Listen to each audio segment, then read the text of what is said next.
Salut les amis, j'espère que vous allez bien, on se retrouve pour une nouvelle vidéo sur l'univers de Boruto et aujourd'hui on va théoriser, analyser, critiquer le chapitre 50 de Boruto qui vient de sortir cette semaine.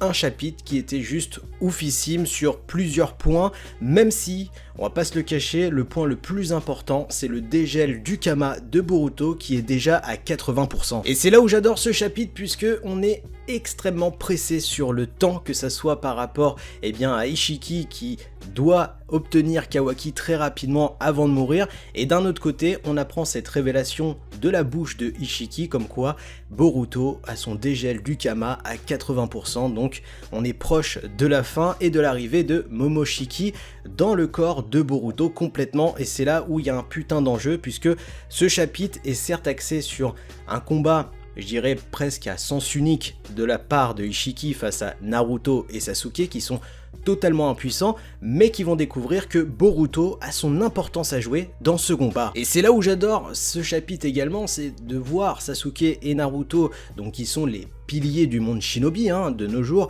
c'est les deux êtres les plus puissants et qui arrivent malheureusement pas à faire l'impasse et surtout à prendre la main sur ce combat. On a un Sasuke qui est totalement impuissant, qui va tester plusieurs choses face à Ishiki, mais qui se retrouve vite paré et même pratiquement à l'article de la mort, et c'est Boruto qui va le sauver. Et ça aussi c'est un point qu'on va revenir après, mais on a eu quand même une belle synergie de la part de Naruto et de Sasuke dans ce combat, qui tentent des trucs face à Ishiki, mais voilà, c'est caduque, c'est totalement mort. Ishiki, on a vraiment un être qui est supérieur, mais surtout qui les méprise, mais d'un point à son paroxysme. Et c'est là où c'est joli de la part de Ikiboto et du scénariste de l'univers de Boruto, accompagné par Masashi Kishimoto, c'est qu'on est face à un Otsutsuki qui est hautain, mais qui ne voit pas un réel danger face à Sasuke et Naruto. Et en parallèle de ce combat, on a surtout un Kawaki qui va être dans ses rêves, dans ses pensées, qui va se rappeler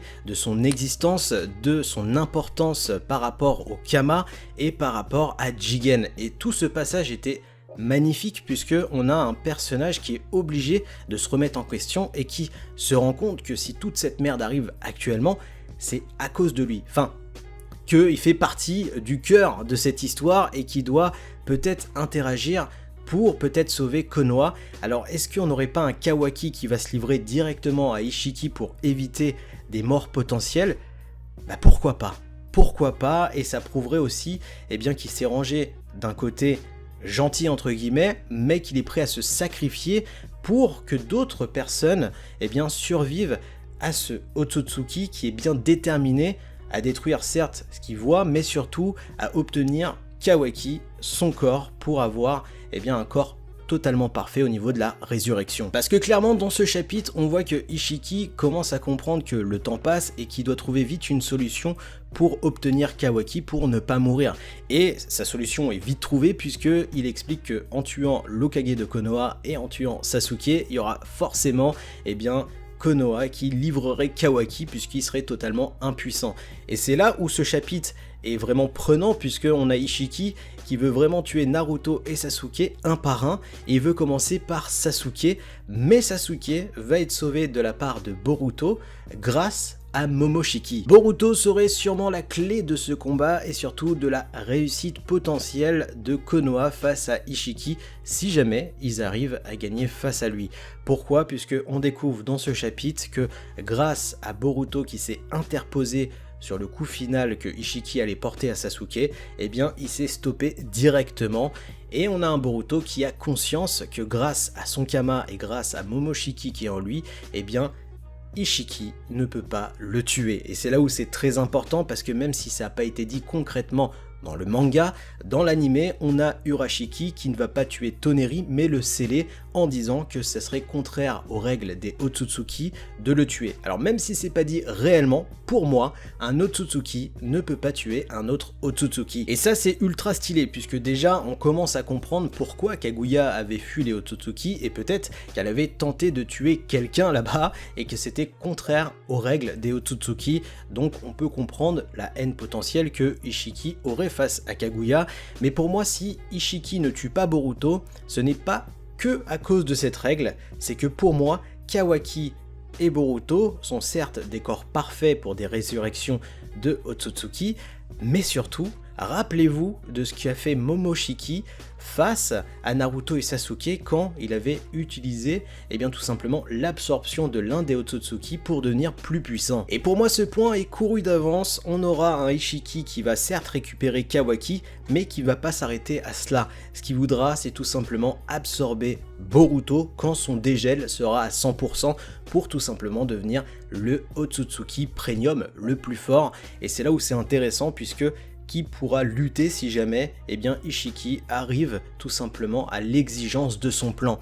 Et c'est là où pour moi Naruto aurait peut-être sa carte à jouer avec Kurama, les Biju pour peut-être ralentir le dégel du Kama. Car il faut savoir qu'à l'époque du film Boruto, bien avant le manga, l'anime, on a un Masashi Kishimoto pour remercier la diffusion du film qui avait réalisé un dessin où on voit Boruto en mode Kurama avec soit 2 Byakugan, soit 2 Jugan, et on a un Mitsuki en mode serpent Sennin, et on a Sarada qui avec le Mangekyou Sharingan en forme de soleil.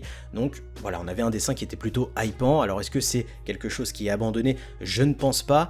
Pour moi, il y a un moment où Boruto aura forcément du chakra de Kurama. Alors soit de la manière que Naruto avait diffusé son chakra de Kurama dans la 4ème grande guerre ninja, ou alors à sa mort le transférer à son fils pour peut-être ralentir le dégel du Kama, puisqu'on aurait 2 forces de Otsutsuki qui se contrarieraient. Oui, parce que même si on sait que c'est l'ermite Rekudo qui a séparé Jubi, donc qui a créé les différents Biju, le pouvoir originel est celui de Kaguya. Donc c'est là où ça devient intéressant, puisque imaginez donc un Kyuubi qui est dans le corps de Boruto, il y aura forcément un élément qui va contrarier tout simplement le dégel du Kama de Momoshiki. Et c'est là où ça peut être intéressant, puisque encore une fois, on est sur l'exigence des Otsutsuki, mais surtout, comment ralentir le dégel du Kama qui est ultra avancé. Il manque plus que 20% avant que Boruto ne soit plus Boruto. Donc il faut trouver une clé, et surtout il faut trouver une solution pour que Boruto, ne meurt pas. D'ailleurs, plus on avance dans l'histoire du Kama, et plus je me dis on est passé à côté de cette information, qui est pour moi peut-être évidente. Naruto et Sasuke, quand ils reçoivent les pouvoirs de l'ermite Rekudo, donc les 2 symboles dans leurs mains respectifs, putain, mais est-ce que ce n'est pas des Kama? Et tout simplement, est-ce que l'ermite Rekudo à ce moment-là ne crée pas une sauvegarde de lui-même pour que à chaque fois on ait ces résurrections de ses fils, mais en espérant que ça se termine bien. Donc pour moi, il n'est pas impossible que dans cette bataille face à Ishiki, on retrouve un Naruto et un Sasuke qui pour moi n'ont pas perdu les pouvoirs de l'ermite Rekudo. Donc peut-être l'apparition de leur Kama qui a été donné, transféré par l'ermite Rekudo. Dans tous les cas, vous l'aurez compris, ce chapitre 52 de Boruto est juste merveilleux et ça fait fuser tellement de théories dans ma tête. Je me dis que le 51 sera juste magnifique, puisque là on est pressé par le temps sur le dégel du Kama de Boruto, sur Ishiki qui potentiellement peut mourir si jamais effectivement il ne trouve pas Kawaki. Alors est-ce que Kawaki va se livrer à lui? Est-ce qu'on aura Naruto et Sasuke qui vont se servir de Boruto pour détruire Ishiki? Pour moi ça serait trop simple, mais dans tous les cas dites-moi toutes vos théories en commentaire, n'hésitez pas à partager, à liker, à vous abonner à la chaîne YouTube. Sur ce, moi je vous laisse, tchuss!